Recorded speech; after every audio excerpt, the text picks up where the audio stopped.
Sebetulnya di Undang-Undang Polri itu tidak mengatur pembatasan yang di luar kepolisian sepanjang itu berkaitan dengan penugasan yang ada kaitannya dengan Undang-Undang ASN ya.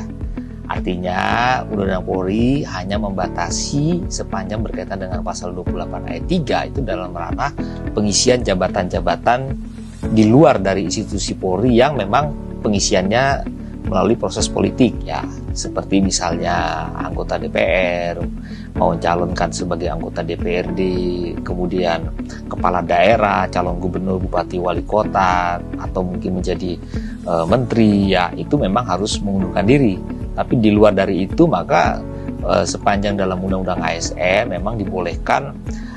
pengisian jabatan pimpinan tinggi ya, tentunya juga dengan penyetaraan melalui instansi terkait yang diberikan kewenangan dalam manajemen pegawai negeri sipil ya untuk melaksanakan Undang-Undang ASN, sehingga tidak ada masalah bila Polri anggota Polri untuk tetap ditugaskan di kementerian lembaga. Implikasinya kalau itu merupakan jabatan yang bersifat politik praktis ya, misalnya untuk duduki sebagai jabatan politis menteri, atau misalnya tadi anggota DPR, anggota DPRD, maupun juga kepala daerah, gubernur, bupati, wali kota, itu kan memang harus mengundurkan diri atau pensiun dini, mengajukan pensiun ya. Sehingga di luar dari itu maka implikasi bagi anggota Polri yang tetap ingin ditugaskan atau mendapat penugasan dari Kapolri untuk di kementerian lembaga sepanjang itu dalam Undang-Undang ASN dan dalam koridor peraturan pemerintah tentang manajemen pegawai negeri sipil dan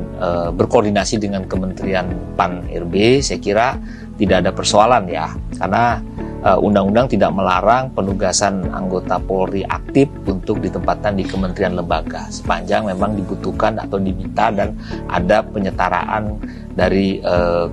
Kementerian PAN-RB terkait dengan posisi dari jabatan-jabatan yang dibutuhkan tersebut. Dengan putusan MK